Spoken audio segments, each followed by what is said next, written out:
Guys, welcome back to my channel. So, for today's video guys, gagawa tayo ng simple and easy dessert, no? Panghimagas guys.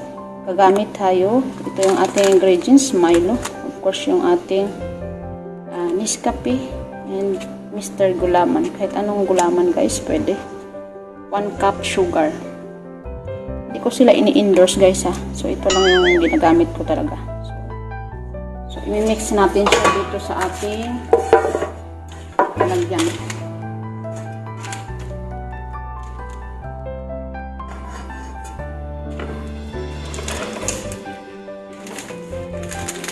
Dalawa yung ginagamit kong Milo guys.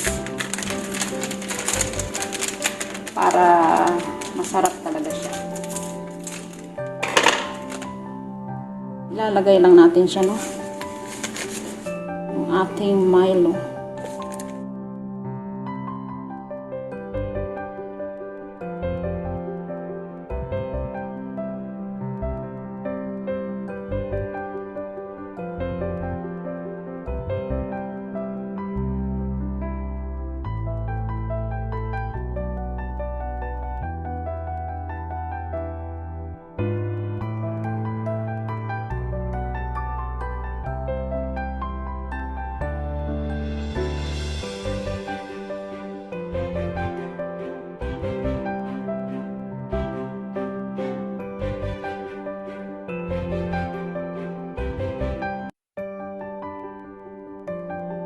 One cup sugar.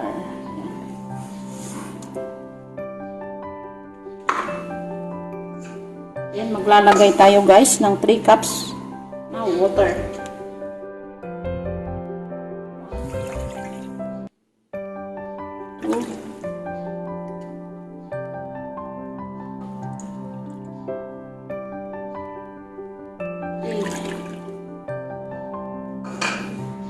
Then mix it together. Mix lang natin siya para ma-dissolve yung ating Milo and yung ating coffee. Ang bango ng coffee guys. Napaka-easy lang ito gawin. So, gusto nung anak ko to guys.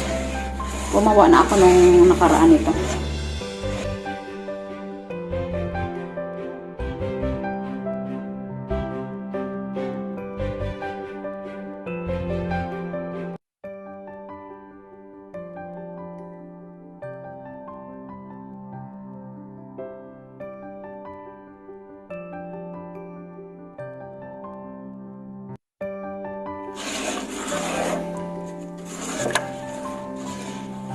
Three cups lang yung ginamit ko guys. Kasi gusto ko yung maligat-ligat.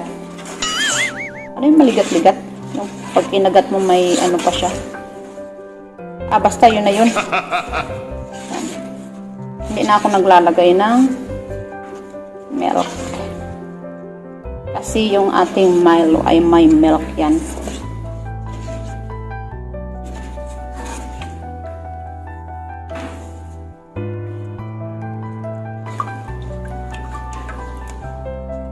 Natin siya.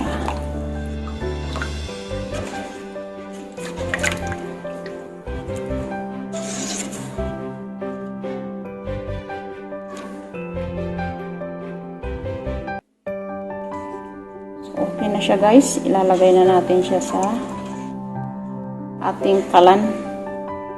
Paiinitin natin siya. Tamis guys, nakasalala yan sa inyo kung gusto nyong sobrang tamis, pwede nyong dagdagan. So sa akin 1 cup lang, 1 cup is enough kasi yung ating Milo matamis siya. So ayan siya guys, hahalo-haloin natin guys, hindi natin pwedeng iwanan guys kasi mamumuo yung ating gulaman.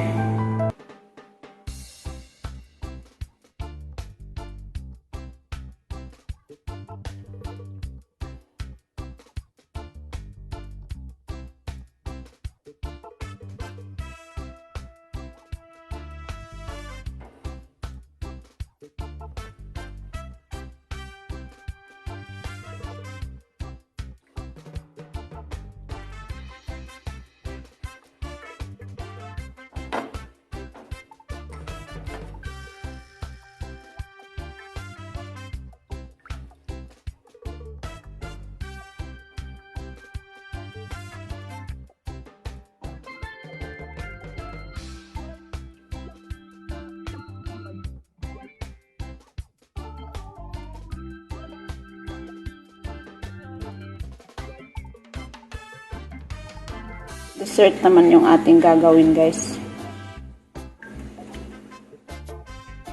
Gusto to ng aking mga bata.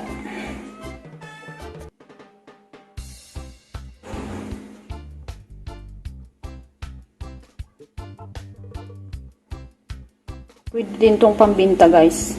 Ilalagay lang siya sa yanera.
So, okay na siya, guys.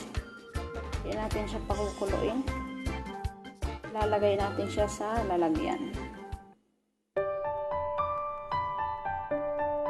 Ito yung ating gagamitin, guys. Yung baking pan na nilagbibikan ko ng aking banana cake. Ayan.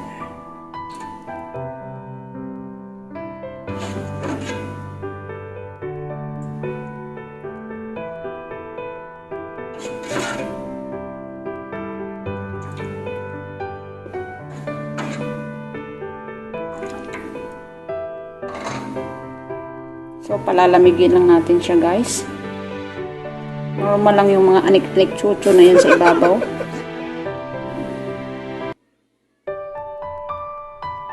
O, diba? So, yan, guys. Natanggal natin yung iba. Ayan siya. Normal lang talaga yan, guys. Yung namumuong gelatin. No? So, ilalagay natin siya sa rep. Ito yung ating chocolate, guys. Nilagyan ko siya ng fresh milk at saka condensed milk at tinunaw ko siya sa oven. Dark chocolate kasi siya, guys. So, imimix lang natin siya. Ilalagay natin siya sa ibabaw, pan-toppings dun sa ating gelatin. So, okay na siya, guys. Ilalagay natin siya sa lalagyan, din ilalagay muna natin sa ref. Palamigin muna natin siya, guys. Mas okay siyang ilagay kapag galing sa ref. So, ready na yung ating gelatin, guys. Kung nakikita nyo, ang ganda niya, di ba? So, lalagyan natin ng chocolate, guys, dito sa ibabaw. I-design lang natin siya. Then, maglalagay din ako, guys, ng buko pandan, condensed milk, para lang magkaroon ng kulay yung ating design. Para attractive siya, guys. Titingnan mo pa lang siya, talaga masarap na siya. Lalo na pag natikman mo, guys. siya guys. So sa mga nanay dyan, pwede nyo itong gawin. Napakamura lang ng ating mga ingredients. So pwede nyo itong subukan. Pwede nyo din siyang ibenta guys. Lalagay nyo lang sa lyanera.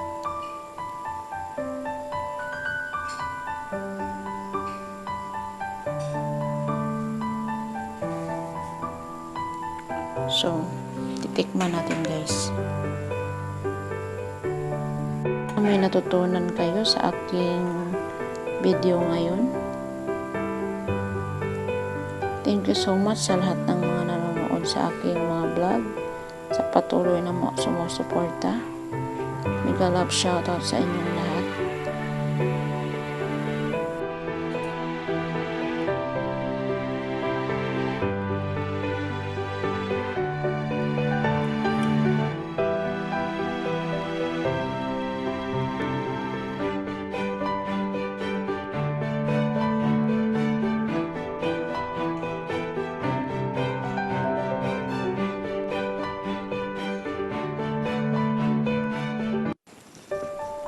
So, titikman natin guys. Masarap talaga siya guys. So, that's it mga guys. And this is Murang Maldita again. Sa mga hindi pa nakasubscribe sa aking channel, please subscribe my channel and don't forget to hit the notification bell para lagi kayong updated sa aking mga video. See you on my next video. Bye-bye!